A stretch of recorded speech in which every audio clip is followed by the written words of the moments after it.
Allez, on part ensemble sur les traces d'une découverte historique.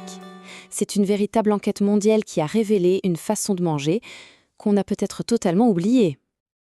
Alors, tout commence par une question qui a l'air simple, mais qui est en fait fondamentale. Quelle est donc cette maladie qui touche l'humanité de manière quasi universelle? Et je vous le dis tout de suite, la réponse est loin, très loin d'être celle qu'on imagine. Et voilà notre protagoniste, le docteur Weston Price.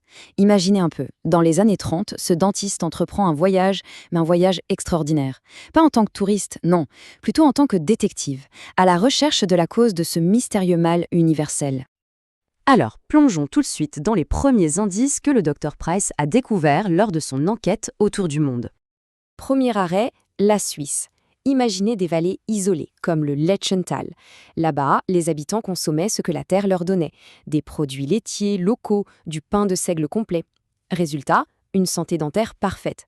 Mais alors juste à côté, dans les districts modernisés où la farine blanche et le sucre sont arrivés, c'est une toute autre histoire. Le tableau est radicalement différent, les caries sont généralisées. Et l'exemple de l'Écosse est encore plus frappant. Parce que là, on voit l'impact au sein d'une même famille. C'est fou. D'un côté, il y a le frère aîné qui a mangé du poisson et des flocons d'avoine, le régime traditionnel quoi. Résultat, une excellente santé. Et de l'autre, son jeune frère qui lui a mangé les fameux aliments du commerce. Et là, c'est la catastrophe. Des caries dentaires étendues. Et ce schéma, il se répétait partout, vraiment partout, même dans les régions les plus reculées. En Alaska, par exemple, les peuples autochtones, qui suivaient leur régime ancestral à base de caribou et de produits de la mer, ils avaient une perfection physique et dentaire rarement vue. Mais dès qu'ils adoptaient les aliments transformés, les aliments du commerce, les caries apparaissaient à une vitesse folle, et même pire, ça s'accompagnait de changements dans la formation même du visage. Bon, là, Price a observé un schéma très clair, mais il fallait comprendre le pourquoi du comment. Il s'est donc tourné vers la science de la nutrition pour décoder ce qu'il voyait sur le terrain. En analysant des échantillons d'aliments, sa découverte a été ahurissante. Les régimes traditionnels n'étaient pas juste un peu meilleurs, non, ils étaient carrément sur une autre planète sur le plan nutritionnel. Par exemple, ils contenaient au moins 4 fois plus de vitamines hydrosolubles, mais là où l'écart devient vraiment massif, c'est ici. Les régimes traditionnels contenaient au moins 10 fois plus de vitamines liposolubles. 10 fois, c'est un écart énorme. Et pour le Dr Price, c'était clair, la clé du mystère, elle se trouvait là. Il a même identifié une substance mystérieuse qu'il a appelée l'activateur X. C'était quoi ça? Un nutriment liposoluble, un peu comme une vitamine, qu'on trouvait en grande quantité dans les œufs de poisson, les abats ou le beurre de très haute qualité. Et ce truc semblait jouer un rôle essentiel pour que le corps puisse bien utiliser les minéraux et, au final, pour empêcher les caries. Et la différence ne s'arrêtait pas aux vitamines, loin de là. Ces régimes ancestraux fournissaient aussi des quantités bien supérieures de minéraux essentiels.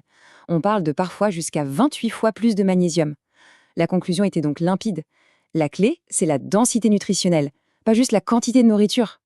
Mais l'impact ne s'arrêtait pas à l'individu. Non, Price a découvert quelque chose d'encore plus profond. Ces changements alimentaires affectaient non seulement les gens qui les vivaient, mais aussi la génération suivante. L'histoire de cette famille maori, c'est sans doute l'une des preuves les plus frappantes.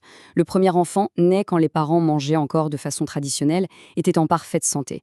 Puis, les parents adoptent l'alimentation moderne. Les 2 enfants suivants naissent avec de graves déformations. Et là, c'est incroyable. La famille décide de revenir à son régime ancestral, riche en nutriments. Et que se passe-t-il? Ils ont 2 autres enfants et tous les 2 naissent en parfaite santé, sans aucun défaut.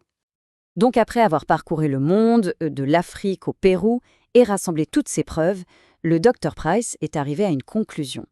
Une conclusion saisissante et sans appel.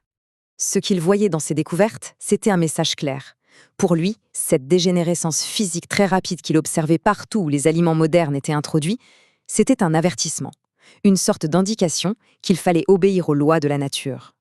Le verdict final était donc sans équivoque. D'un côté, les régimes traditionnels non raffinés créaient une santé robuste. De l'autre, les fameux aliments du commerce moderne mènent à une dégénérescence physique rapide. La clé, c'est la densité en nutriments, pas la quantité. Et le point le plus crucial, la nutrition des parents façonne directement la santé des générations futures. Et cette enquête, menée il y a près d'un siècle, nous laisse avec une question puissante et toujours terriblement d'actualité. Si leur nourriture a construit leur corps, des corps forts et sains, que construit notre nourriture aujourd'hui?